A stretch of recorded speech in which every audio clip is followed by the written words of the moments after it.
Beep. Insufficient funds. The cashier says it quiet. Not quite enough. The guy behind you in line, holding nothing but a rotisserie chicken, looks away fast. The specific fast of someone pretending they didn't hear. You already know the number. You checked it this morning, in bed, before you even sat up. $34. You check it every morning now, the way other people check the weather. You pull out your other card. It goes through, barely, and only because you paid it down 3 days ago specifically, so this wouldn't happen again. You carry 2 bags to the car. Milk, eggs, a small cake because it's your birthday. You're turning 30 today, and you just spent part of it doing math in a checkout line while a stranger studied his shoes. You sit in the driver's seat. You don't start the engine. You just sit there while the ice cream starts to sweat through the bag on the seat beside you. Something in you says, not again. You don't know it yet, but that's the night everything starts. Here's the truth nobody puts in a caption. You are not behind, you are not broken, but you are also not getting a clean shot at this.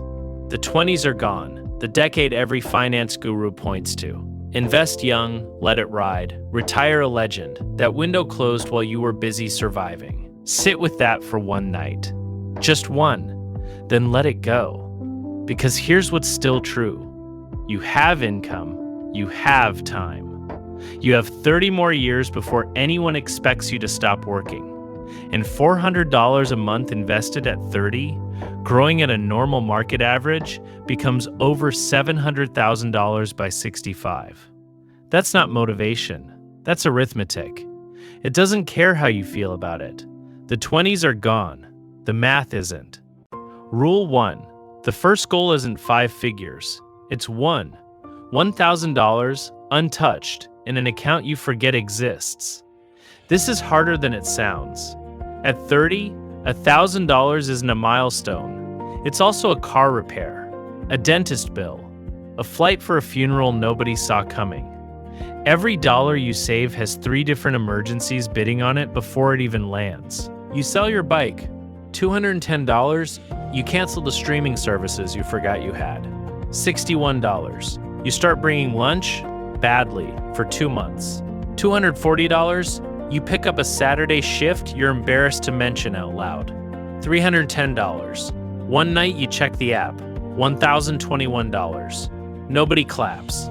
Nobody even knows. But something small and hard sits in your chest that wasn't there a month ago. Proof. You didn't just want to change. You did. Rule 2. At 30, the decision that matters isn't how much you save. It's whether you start before you feel ready. You set up 2 transfers the next week. $250 to a Roth IRA. $150 to savings. Automatic the day after payday before you can talk yourself out of it. It's tight. You feel it every week at the grocery store. But something happens that no one warns you about. The tightness teaches you something the comfort never did. You learn exactly what you need, not what you've been buying to feel less behind. Then, of course, the car dies. Not slowly, all at once, on a Monday, in a parking lot, with a sound like something breaking inside a machine that's already tired of you. The shop quotes you $1,800. 3 years ago, this ends in a credit card and a knot in your stomach that doesn't leave for 8 months. Instead, you open your savings app. The number is there. You pay it. You feel the balance drop and something else rise to meet it. Not happiness, something steadier. Rule 3. An emergency fund isn't savings. It's armor. It doesn't do anything until the one day it does everything. You rebuild it in 5 months. You don't miss a transfer once. At 31, you get a raise. $4,000 a year, effective immediately. Your first instinct is a new apartment. The one with the balcony you've been screenshotting for months. You even message the leasing office. Then you stop. You do the math instead. The new place costs $360 more a month. Over a year, that's the difference between investing $4,320 and investing nothing at all, just funneled quietly into square footage you'd stop noticing by March. You don't message the leasing office back. You increase your Roth transfer by $200 a month, and let the rest sit in savings. Your apartment stays the same. Nobody driving past your building could tell your life changed at all. That's the part nobody shows you. Rule 4. Every raise is a decision point, not a reward. Lifestyle can expand to swallow any number you give it, silently, without ever feeling like a choice. At 32, something shifts that has nothing to do with the number in your account. You're standing in a store holding 2 coffee makers. One is $35. One is $95. Old you grabs the cheap one without blinking. New you does math. You'll use this every day for 5 years.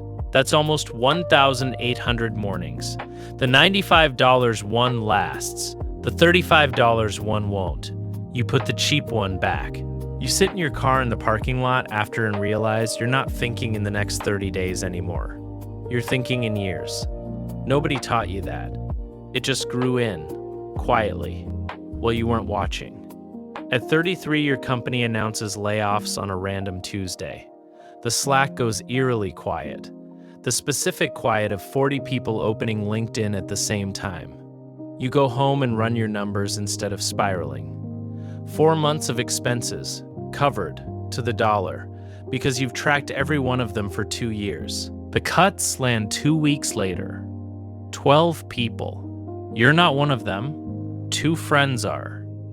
You watch them clear their desks and feel 2 things at once: relief and guilt for the relief. Underneath both, something colder and clearer.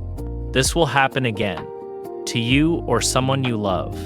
The only real defense is time bought in advance, sitting quietly in an account. You raise your emergency fund target to 6 months that week. You don't touch the investments to do it. Rule 5, security doesn't feel like winning. It feels like options. The option to leave, the option to wait, the option to say no without your whole life caving in. That same year, a friend leases a car he can't afford out loud, but clearly can't afford quietly either. 71 months of payments he mentions once and then changes the subject. You sit in the passenger seat and feel the pull of it. The seats, the sound the door makes, engineered to whisper, "You've made it." A voice in your head says, "You've been so careful. Don't you deserve something?" You notice the voice. You don't fight it. You don't shame yourself for having it. You just let it pass, like weather. Because you've learned the real question isn't, "Do I want this?" It's, "What does this cost me in time I'll never get back?" That car, at those terms, costs him almost double its price by the time it's paid off. You get out.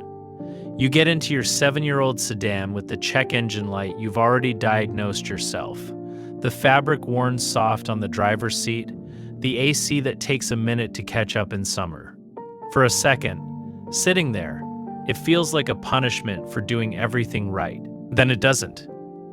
You start the engine.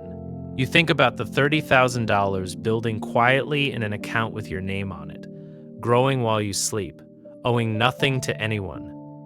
His car will be worth half of what he paid the day the new model drops. Yours will still be paid off, still running, still yours. And what you feel isn't jealousy, it's clarity. Your portfolio crosses $30,000 on an ordinary Thursday. You check it between meetings, out of habit, not obsession, the way you'd glance at a plant to see if it's grown. It has. You go back to your meeting. You eat lunch at your desk, but the number sits with you all day, low and warm. This one feels different, not a milestone to post about, a foundation. Everything else gets built on top of this, and this is exactly why you started at 30 instead of 40. Concrete needs time to cure. You gave it time. Rule 6. Money below a certain point is abstract. Above it, it's structural. $30,000 is where it stops being a concept that happens to other people. At 34, the market drops 15% in 6 weeks. Your portfolio bleeds almost $6,000 on a screen that feels like it's laughing at you. Every headline uses the word crash. Your coworker sells everything at lunch and tells you about it like he's just gotten out of a burning building. You open the app 4 times that day. Your thumb hovers over the same button his did. You don't press it. Instead, you remember something simple. You're not selling a house you live in. You're selling shares of companies that will still exist in 10 years, at a price that will look absurd to have panicked over. You close the app. You go back to work. Your next paycheck? The automatic transfer fires anyway, buying more shares at the lower price without asking your permission. 6 months later, the market recovers, then passes where it started. Your coworker is still talking about the day he got out in time. He doesn't mention what he never got back in. Rule 7. The crash isn't the risk. Your reaction to the crash is the risk. Nobody loses money in a downturn. They lose it the day they sell during one. At 35, your mom calls on a Sunday, using the careful voice, the one she uses when she's rehearsed the words. The roof is leaking. She waited too long to call anyone. The repair is $4,200. She's sorry to even ask. You tell her not to be sorry. You tell her you've got it. You hang up and sit with the phone in your hand, replaying what you just said. Not the number. That part's easy now. The part that stays with you is how you said it. No hesitation. No mental math about which card to put it on. No quiet resentment simmering for months after. 5 years ago, this call ends in debt and shame you never say out loud. This time, you just help. That, not the balance, not the automated transfers, not the spreadsheet, is the first moment you understand what this was actually for. It was never about the number. It was about being able to show up for the people you love without it costing you your own ground to stand on. By 36, your portfolio earns more in a single year from growth than you contributed. $9,000, made while you slept, while you were sick, while you forgot to check the app for 2 weeks straight. The machine runs whether you're watching or not. You built it. Through a dead car, a layoff scare, a market drop that took 15% of it in a month and gave you 2 sleepless nights. And now it just runs. Rule 8. Compounding isn't a math concept. It's a patience concept. The years where nothing seems to happen are the years the foundation cures underneath you. You can't feel it working. You keep going anyway. By 37, the credit card debt is gone. The student loans are gone. Paid off in one transfer that felt quieter than you expected victories to feel. And here's the part nobody posts about. A specific, hard-to-name loneliness. Most people around you aren't doing this. Some are hurting in ways that genuinely worry you. Some earn double what you do and spend every dollar of it. You've mentioned index funds gently once or twice. It went nowhere. People don't change their relationship with money because you brought it up at dinner. They change it the night their own number finally gets too uncomfortable to ignore, the way yours did. You can't hand someone that moment, so you carry it quietly. You split the bill even when you ordered less. You laugh at the joke about your boring car.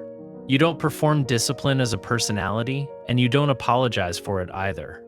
You just keep going. Alone in it in a way that never quite goes away, even as the number underneath you keeps climbing. You wake up on your 40th birthday, and before coffee, before your phone, you think about that checkout line at 30. The declined card, the $34, the stranger who looked away. Then you check the number, $187,000. Not a millionaire, not financially free by any internet definition, but 40 years old with almost $200,000 built from a checking account that once couldn't cover rent. The median American at 40 has a net worth around $35,000. You have more than 5 times that. Not because you inherited it, not because you got lucky, though luck helped once or twice, and you know it. Because you started before you felt ready. Because you paid for a transmission in cash instead of panic. Because you told your mom, "I've got it," and meant it.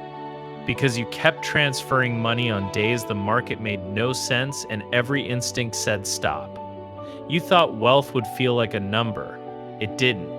It felt like silence on a phone call that used to end in shame. It felt like a parking lot and a paid invoice and nothing else happening. It felt like a market crash you sat through instead of running from. It felt, quietly, like enough. Your dad calls that afternoon just to say happy birthday. You almost tell him about the number. You don't. Some things you just get to carry yourself now. Somewhere right now, someone is standing in a checkout line at 30. Card declined, a stranger behind them pretending not to notice. The number isn't a verdict. It's just where you started counting.